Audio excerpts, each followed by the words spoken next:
The wild foliage and beckoning woods in this painting form a direct link to Woodhouse, as does the soldier, Captain Thomas Lee, whose bare legs show him to be a man, like Peter in the film, who is at home in the wilderness. The bare legs symbolise something else though, truthfulness. In Tudor painting, ostentation served as a mask to hide the true self, and Lee wanted to appear truthful. He'd been accused of treason. The golden writing around him draws a parallel with another soldier wrongfully accused, a Roman, Mutius Scaevola.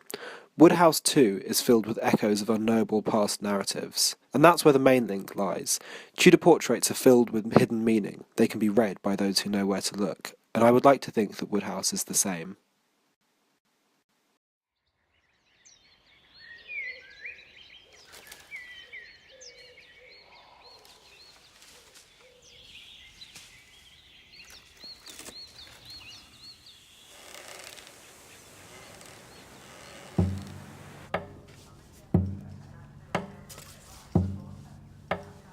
Carly's cat Buster disappears into the Woodhouse Nature Reserve on the evening of the 12th of May.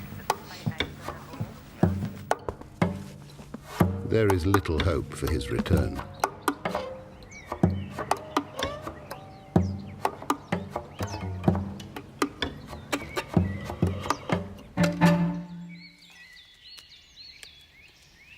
When she emerges, wild and knotted, she speaks of some unknown thing which stalked her through the trees for several hours. She confides in her classmates and those who will listen. And before long, these others polish the tale, appending garish detail. Carly soon decides to document her search for this unknown animal in a stolen schoolbook.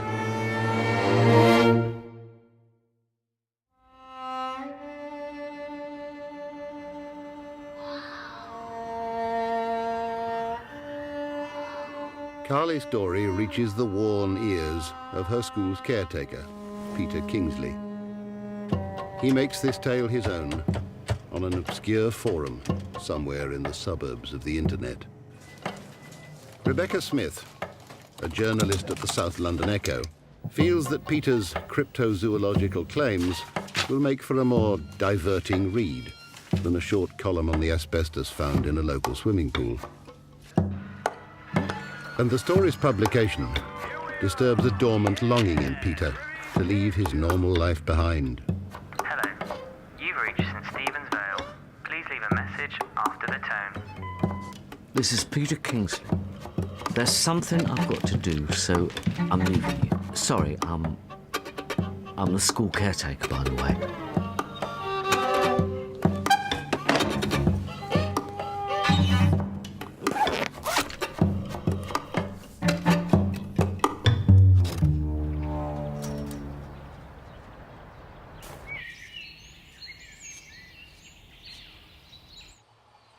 Her cat all but forgotten, Carly shares with Peter a sudden and potent urge to prove that the world is not exactly as we see it. They join a league of explorers, adventurers, and dreamers. There is Robert Hamilton, an amateur photographer and eccentric, who in 1865 incites a mania felt from music halls to penny dreadfuls when he discovers an incomprehensible corpse beached at St Brendan's Bay in Sussex. And there is parapsychologist Michael Norman, who, in 1973, writes a best-selling account of the Hillingdon poltergeist. There he is, Albert. That's old Billy. They really speak for themselves. What are they? The ridges here mean that these are footprints. Plaster casts of feet. Who made them? Me. I mean, I didn't make them. My feet are quite small. I can prove to you that It's I didn't... okay, Peter. Can you leave one here with me? It'll help tell your story if we have all the facts.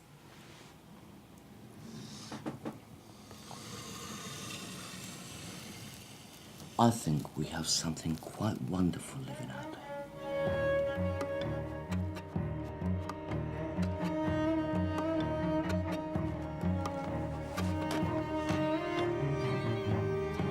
But the South London Echo is not a journal of scientific disclosure. The editor judges Peter's claims eccentric, bizarre. He instructs Rebecca to write a hack job, a simple story of a neighborhood misfit, which he judges more enticing than a frayed and unraveled thread.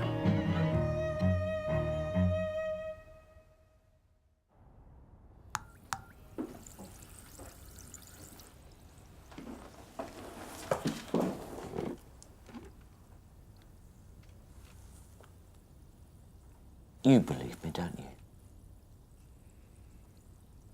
Don't you?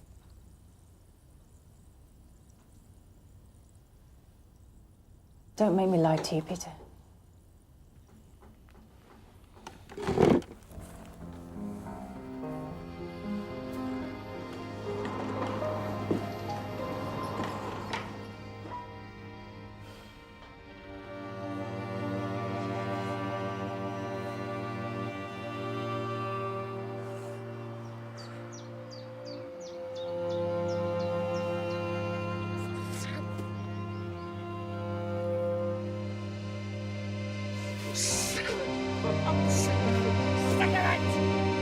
And so, Peter is cast into a second league of fakers, charlatans, and the tragically deluded.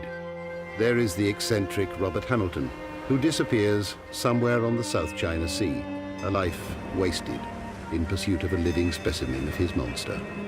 And there is parapsychologist Michael Norman, whose 3-year-old daughter succumbed to an unspecified contagion.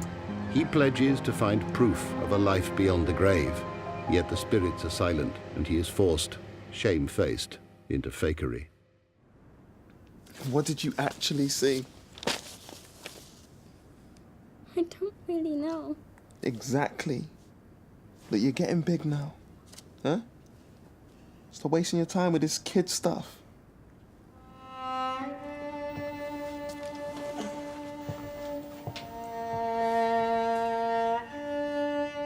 He leads her to a spot some distance from their home. Better that the journal, filled with notions of escape and make-believe, has little chance of returning to its owner.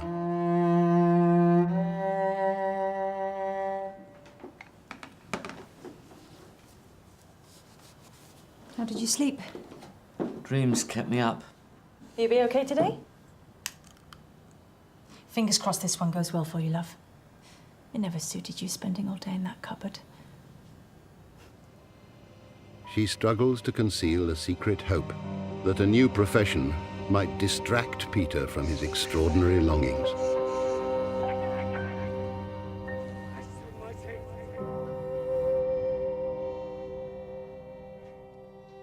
It should come as no surprise that Rebecca finds the journal.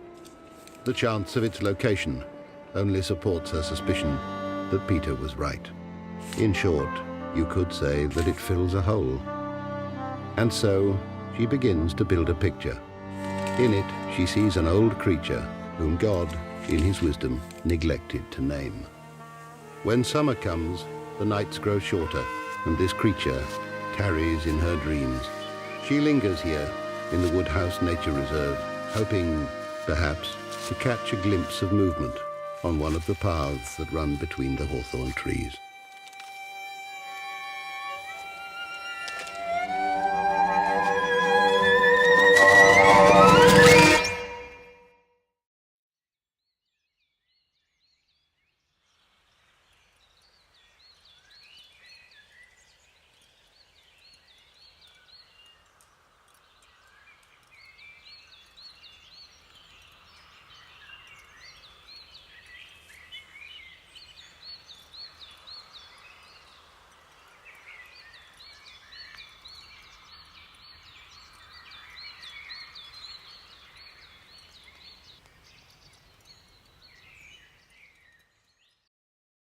I chose Arnulf Rainer's Untitled Death Mask because I felt it captured quite precisely what Nikki, the main character, is going through and how I feel she will always feel about this particular occurrence in her life.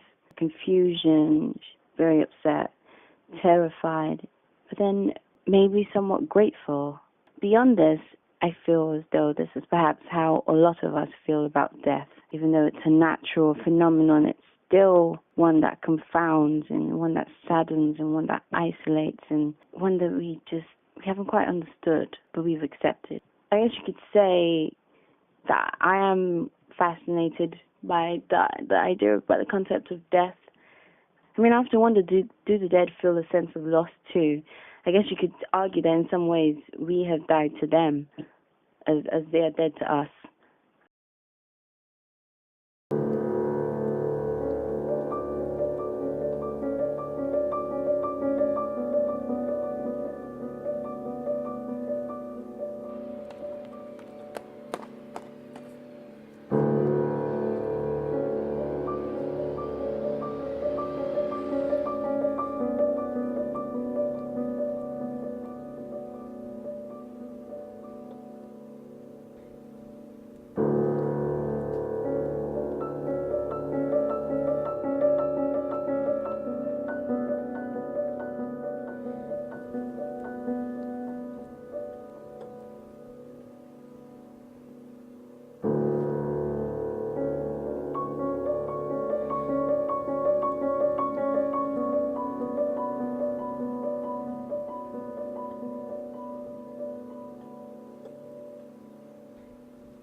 I have missed you, Nikki.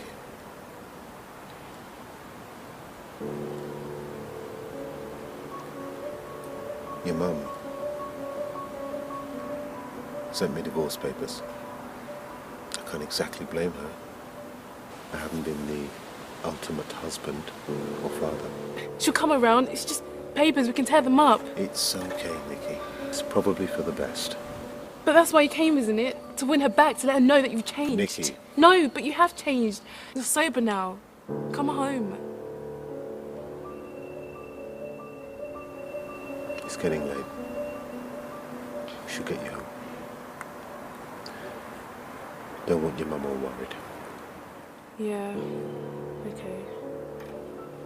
Yeah, let's go home. She'll be happy to see you. It'll be a proper surprise, innit?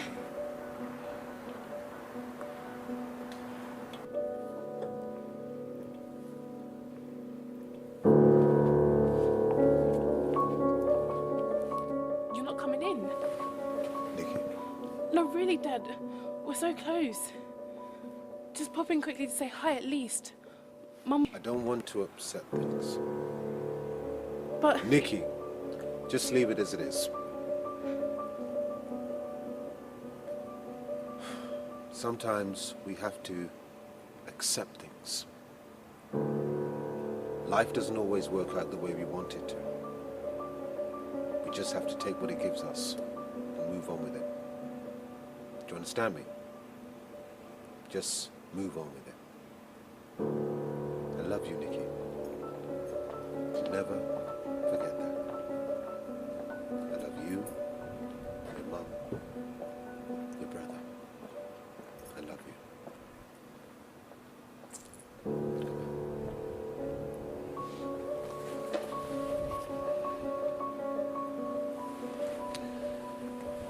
Give your mum a kiss for me. And tell your brother. Tell him that I'm sorry. Tell him that I love him.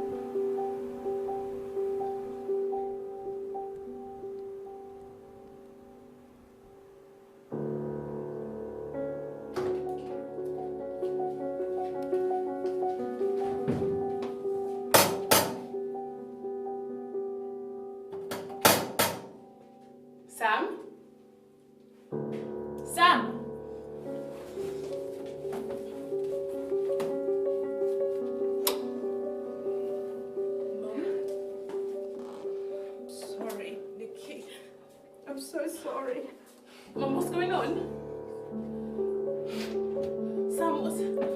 He's dead. He's dead. He died this morning. No. It's true. No, because I just... No, he's... Nick. Dad! Nikki! Dad! Nikki! Dad! Nikki! Nikki, stop being silly. Come home, man. Let's go, man. Get off of me. Go home. Go home. Dad is not dead. What? Not dead. You hear me? He's not dead. Nikki, stop. Nikki!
I see Richard Smith's painting Piano as being about breaking free of form.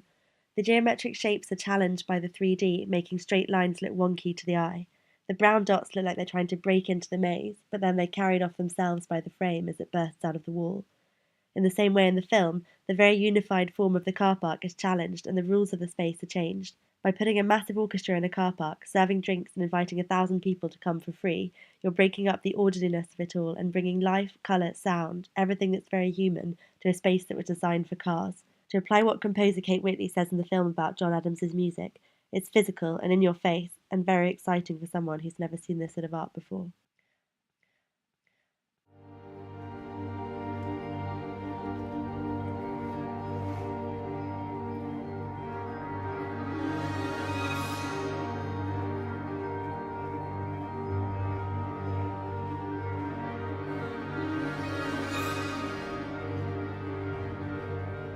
We're in a disused multi-storey car park in Peckham, and today we brought together an orchestra of about 100 people to play John Adams's Harmonielehre.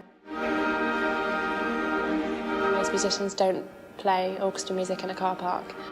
It would be great if other spaces could be used in a similar way, because it just allows you so much freedom in what you can create.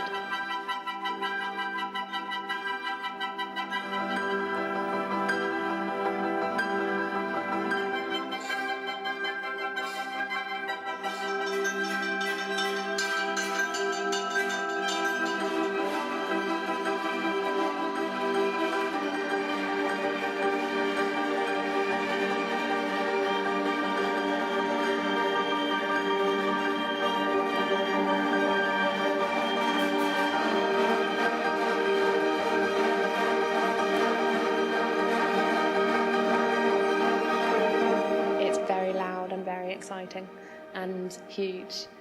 We wanted to pick something as big as possible. It's physical and in your face, and is very exciting for someone, I think, who's never heard this kind of orchestra music before.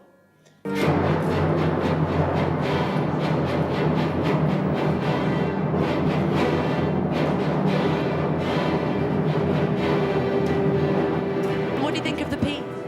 I love it. It's the first time I've played it. It's technically very difficult. It's devastating in some places. It reminds me a lot. I'm so used to like people playing like DJing really loud, but this is what can happen with instruments, and it's overwhelming.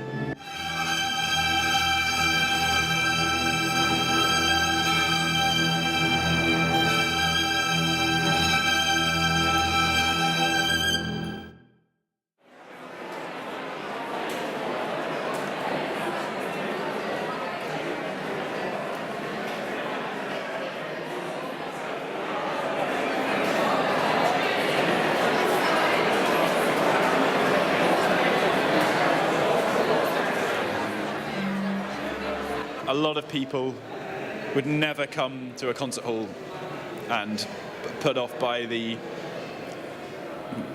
packaging that has nothing to do with the music, and people go to car parks every day and it's not intimidating at all.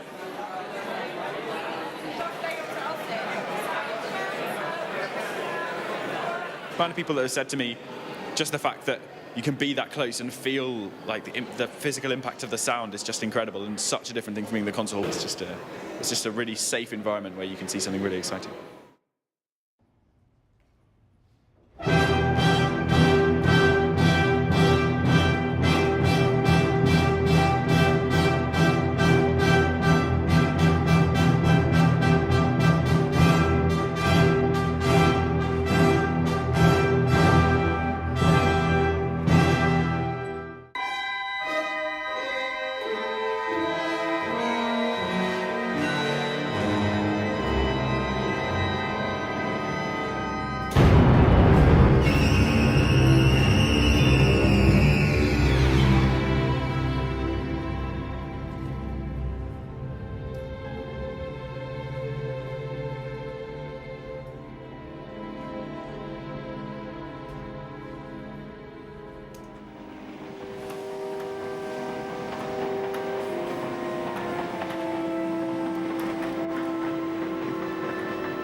Instead of boring you to death with a fascinating story about Millais and his art, I shall tell you an extraordinary one about why this painting struck me. Believe it or not, my girlfriend and I are breaking up. Now, I do not know the story behind this painting or why it came to be, but being in the state of mind I find myself in these troubled times, a number of questions arose. Firstly, are these women sisters, or is this the same woman playing cards with her other selves? A bit like when John Malkovich discovers the gateway to his own mind in Being John Malkovich. Surely, the latter must be more close to the truth. So this is the same woman 3 times. 3 times a lady, in the words of Lionel Richie. So how am I to interpret the fact that she's playing cards with herself and looking at me? This must be what Millais meant. Women are all the same. The game of love is rigged. You try to play your part, but in the meantime, they're just playing cards with themselves in their minds. This painting represents what's going on in women's minds at all times. My advice to men, just play along.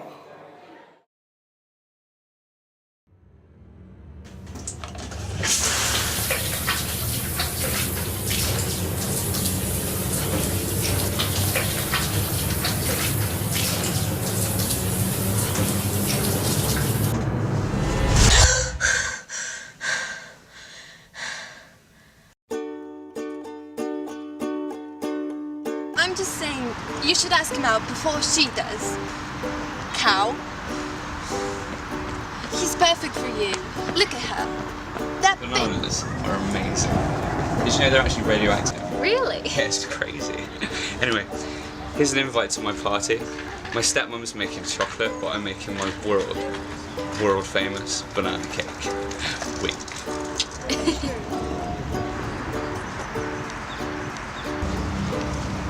Hey, Bridget. Be there or be square.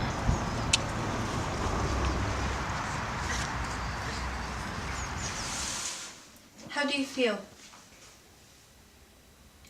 I can do this.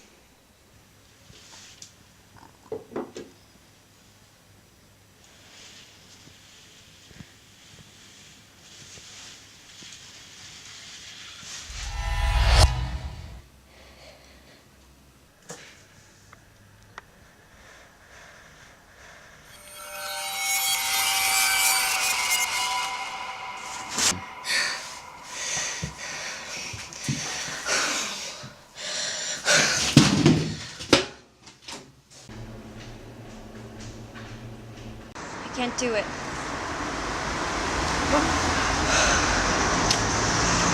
Forget it.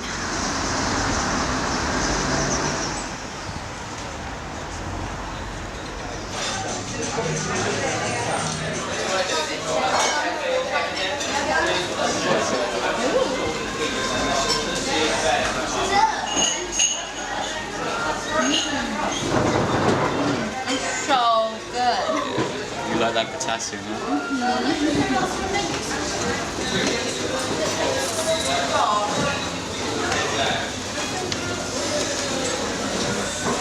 Chocolate or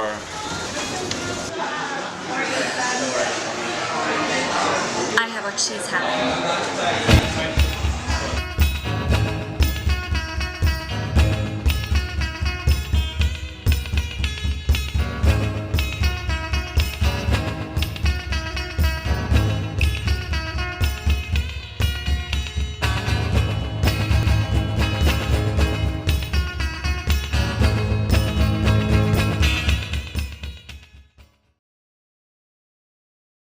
There are many thematic similarities with this piece of art and my short film.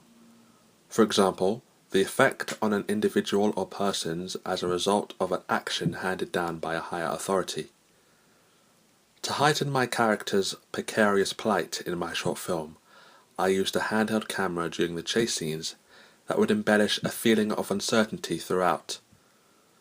Burne-Jones uses long, downward strokes to really emphasize the laborious uphill battle for Sisyphus. The way in which the artist and I both depicted movement during a laborious task was what compelled me to pair my work with his.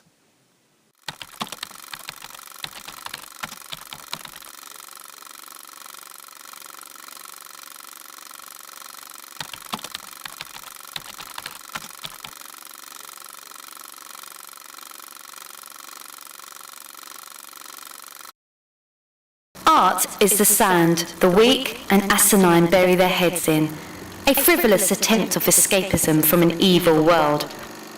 This nation became soft, investing their time into fables and fiction. Books, music, films and paintings, a fool's pastime will thankfully outlawed in the golden year of 2087. However, there are some who choose to continue to take part in puerile pleasures of divertisement, and I assure you, if you are caught reading, watching, listening to forbidden articles that serve no contribution to the protection and security of this great nation. The punishment will be severe.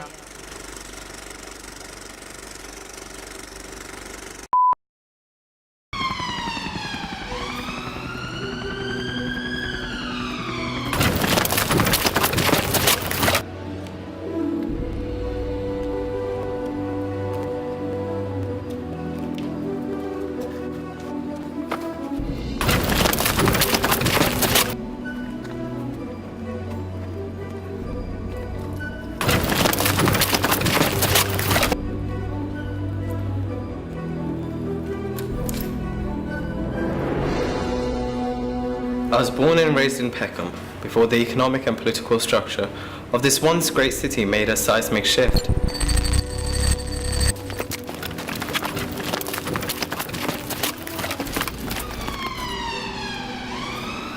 From what I remember growing up here, the arts, the freedom of speech and expression were much part of the city as air to lungs. Come on, you guys! Art was the city's life force.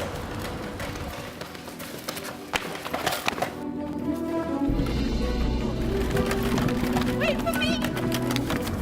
Its removal from our lives by our capricious government and reticent politicians laid my city to waste. Harsh laws and sentences were handed out to ensure compliance in accordance with the nonsensical regime. The only answer was, and still is, resistance.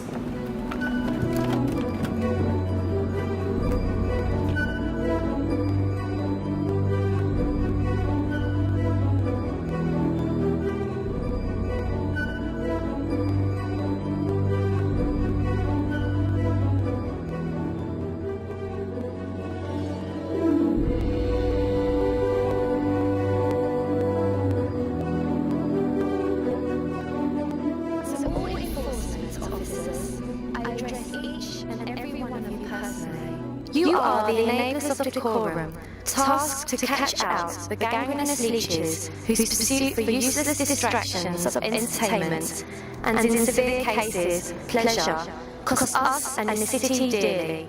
We are at war. Or intangible support. Your brothers and Attention Alpha 1, visual of hostiles in Sector 3. Roger that. Fight against our enemies at home. The enemy here in London is more cunning and deceptive, embedded in every part of our society. There's no one there. Over. Doctors.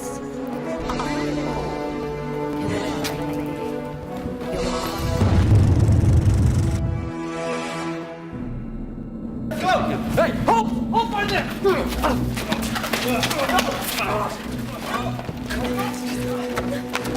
Come on, Peter!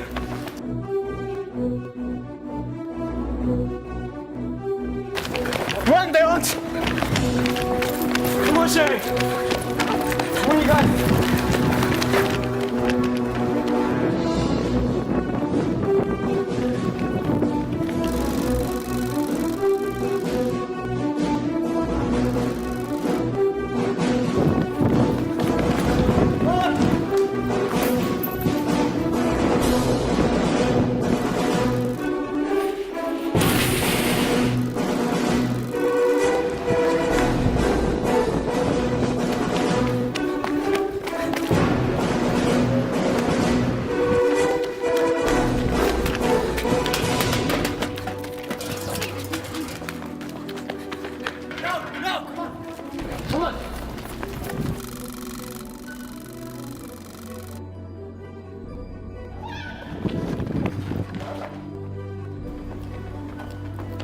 I've made the journey many times,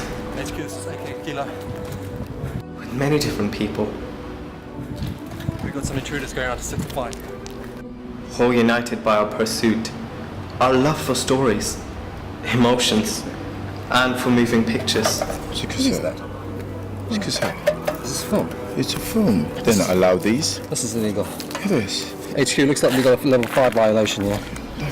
Truth is, the perspicuity of life is best observed and indeed experienced on the big screen.